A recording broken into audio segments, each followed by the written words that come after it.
Okay, y'all, I know it's Christmas Eve, and I know I should be posting something important or portentous or celebratory or profound, but I'm not going to do any of those things. Instead, I'm going to consider two movies that I find to be interestingly similar and yet have certain crucial and significant differences. And I haven't heard this really mentioned before anywhere, so I'm going to bring it up right now. The two movies that I have in mind are two well-regarded movies from the 80s. The first is Beverly Hills Cop, featuring Eddie Murphy, kind of more or less at the prime, at the height of his fame, at the height of his popularity, more or less. I think I already said more or less, sorry. Don't need to qualify it twice. And the second is FLETCH, which featured Chevy Chase, definitely not at the height of his popularity, definitely not at the height of his fame, as one of a string of movies, most of which were mediocre, I would say. And of course, Chevy Chase has his numerous detractors, and I don't mean to add to their number at all. But I do have to admit that, much as I would like to cut against the grain when it comes to Chevy Chase movies in the 80s, there's a lot of them that are just kind of, yeah. But FLETCH is not one of them. FLETCH is a comedy classic, and I will stand by that. So, FLETCH and Beverly Hills Cop are strangely similar in many, many ways. Beverly Hills Cop came out, I believe, in '84. Don't quote me on that, but I believe it was '84. And FLETCH came out in '85. I think you can quote me on that because I'm much more confident about that one. But I'm pretty confident about both of them. But I don't care enough to look up either of them. So you'll have to do that for me if you want to correct me, or try to correct me, or affirm me if you want to look at it that way. So both of these movies feature a main character who is a scam artist, who is out to solve a crime, out to get to the bottom of something, something nefarious, but who goes about it by scamming his way into situations and pretending to be something that he isn't, and going under aliases, and just in general being a scam artist. And there is, however, a crucial difference between the two characters. Well, there are many, but the one the main crucial difference that I see is that one of them is a policeman, and the other is a newspaper reporter. One of them is a lot younger, and one of them is quite a bit older. One of them is a little bit more mercurial, and the other is more laconic. And there are other differences as well. I was so intrigued by these similarities between the two movies that I actually went back and watched them again. And I have to report that of the two, FLETCH is by far the funnier one. I know that cuts against the grain of what most people would think, but it is absolutely true. I would say it is quite a bit funnier, maybe twice as many, laugh out loud moments. Beverly Hills Cop has its moments, but really, it was made, I think, to be more of an action movie, with some comedy thrown in, which is kind of strange. But then I guess that Eddie Murphy did a couple, like 48 Hours was also kind of like that. You would think that a movie featuring a comedian as the star would want to put the comedy front and center, but I guess not always. So in Beverly Hills Cop, you've got a lot of like car chases and gunfights and things like that. And none of them are all that thrilling. None of them are really, uh, none of them really stand the test of time, I guess. But even at the time, I don't know how great they were exactly. In the case of Fletch, there's basically no scenes like that. I think there's one scene where somebody gets shot. There's another scene where someone gets threatened to get shot, and maybe there's some other violence that happens that I'm just not remembering. But it's mostly just about the jokes. It's just following Chevy's character around, and he's just trying to get to the bottom of things in his Fletch-like way. And I think part of what makes the story so endearing to us, or what makes the character of Fletch so appealing to us, is the fact that he just goes about trying to find the answers to these questions and get to the bottom of this mystery in a way that just seems like sort of devil may care. He doesn't really spend that much time working on his disguises or his aliases. He goes around introducing himself as Ted Nugent or as Harry S. Truman. Like these are his undercover names. I think there's a real kind of meta appeal to that sort of thing. When he's aware of the joke, he's in on the joke, and he's just kind of being a slacker about it. He doesn't really want to work that hard. He wants to get to the bottom of things. He wants to solve the mystery, but more than that, he kind of just wants to mess with people, and mess with people who are kind of stuffy or overbearing or irritating, but in some cases just people who are in the way. Like there's a scene where he's being chased around by the bad guys.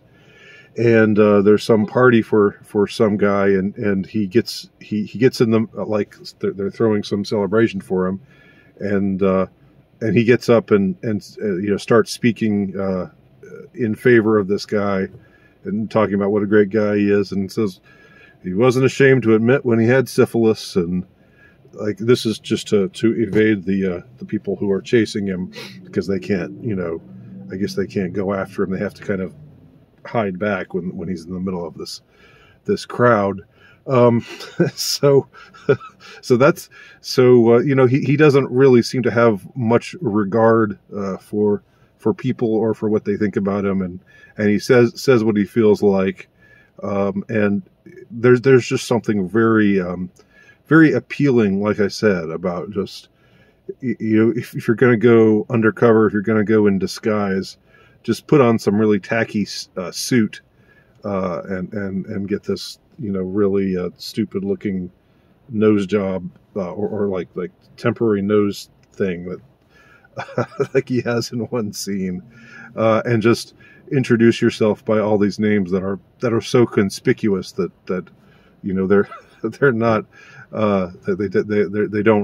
they shouldn't work at all as undercover names. With regard to Beverly Hills Cop, there aren't as many scenes like that. Not nearly as many scenes like that. Now, there are a couple of funny scenes. There's one where Eddie Murphy is wanting to approach the main bad guy, the drug dealer named Victor, and he pretends to be a flamboyantly homosexual and says that he has herpes simplex D, and that he wants to tell him before his skin starts flaking off or something like that, and that's what gets the guy to say, well, okay, maybe you should tell him yourself, and so he gets past the bodyguard and is able to approach the main bad guy, Victor, in that way. There's also a funny scene where he scams his way into a motel, a fancy hotel, by saying he has reservations, and then when they say no, I'm sorry, we don't have reservations for you, then he throws this fit and says, and makes it into a racial thing, and then it's like even in 1984, white liberalism and white guilt was prevalent enough that a situation like that would provoke enough of a kerfuffle where they say, oh, okay, well, here, yeah, we found a reservation for you, thank you. And he says, okay, sorry, I lost my head. So that's a funny scene. I think there's something funny about scammers, about people who are performing con jobs. I say that at the same time as in real life, people like that are really appalling to me. I really dislike being conned. I dislike being scammed. I dislike when I feel like somebody's not being honest with me. That's kind of, it's like it doesn't even matter how charismatic they are, or how funny they are. I don't think if I met either Fletch or Eddie Murphy's character in Beverly Hills Cop, I should remember his name, but I don't. Oh, Axel Foley, of course, Axel F. I don't think if I met either Fletch or Axel in real life, and they were trying to convince me into to take them into my confidence by pretending to be something that they weren't. I think I would just say I can't help you and walk away. But there's something humorous, inherently humorous about seeing people lie, seeing people put on a con job, and it's also kind of interesting to see people con and scam their way, ultimately for a good purpose, for the cause of justice, which isn't typically what you would find. And so that's the scenario in both of these movies. Now, one thing that really stands out, that's very striking when I compare these two movies to one another, is that Beverly Hills Cop is the most pro-police movie ever. There's I don't think there is a single dirty cop out of all the cops that Eddie Murphy meets. Of course, he starts out in Detroit, and then he goes to Beverly Hills to investigate this whatever it is. It's actually been a little while since I've seen it, so I don't remember the crime that takes him down there, but or what he's following up on. I think something happened to a friend of his, and he wants to.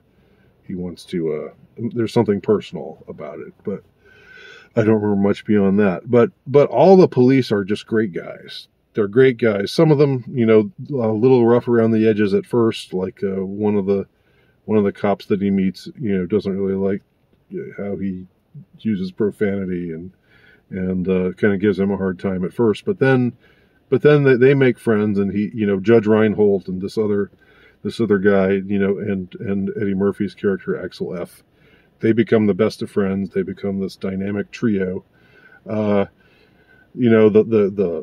police chief is great. Every cop on the force is just a great guy. Which is,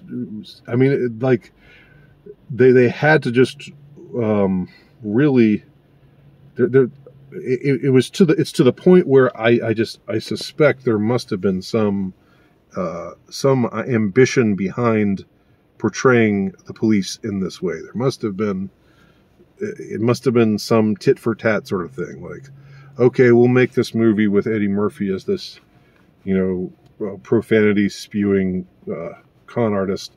But we've got to make it so that all the cops are really good. We've got to balance it out. We've got to balance out this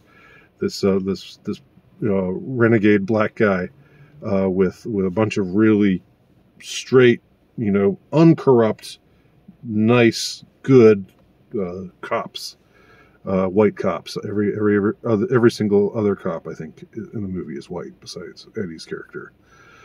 Whereas FLETCH is the most anti-cop movie. One of the most anti-cop movies I've ever seen, other than First Blood, maybe. And it's not as brutal as First Blood. They don't harass him. They don't take him in and torture him and or anything like that. But there's a ton of cops who are totally corrupt, and they don't torture him, but they do threaten him, and basically the cops are the bad guys. The cops are all on the take in FLETCH, to the extent that FLETCH even goes back to his newspaper job and tells his boss what happened to him, and his boss doesn't believe him, at all. Just thinks that it sounds totally ridiculous. And of course, FLETCH is a bullshit artist, so why would he believe him after all? But nevertheless, that's a very interesting. There's lots of parallels between these two movies, but that's a very interesting and striking difference between the two movies. Again, both movies were, I think, really pretty big successes.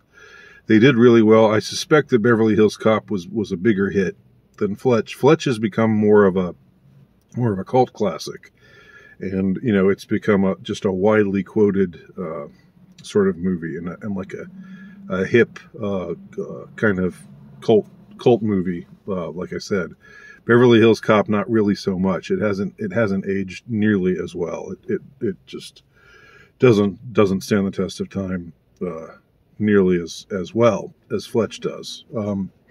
But it's I think that they both fit into the category of sort of a movie in which the main character is this insouciant con artist, scammer type of person who just habitually goes around pretending to be somebody that he isn't, and finds out information and eventually gets to the bottom of things and cracks the case. I don't know. Maybe there have been other movies with that kind of premise since then, but I don't know if I can remember any. And I'm pretty old. I was young when both of these movies came out. In fact, Beverly Hills Cop might have been the first R-rated movie that I ever saw. It was either that or The Terminator, which I'll talk about some other time. And I mean The Terminator, the first Terminator movie, which for me is the only one of the whole group that really matters. I don't even like T2 all that much. So that's a subject for another day.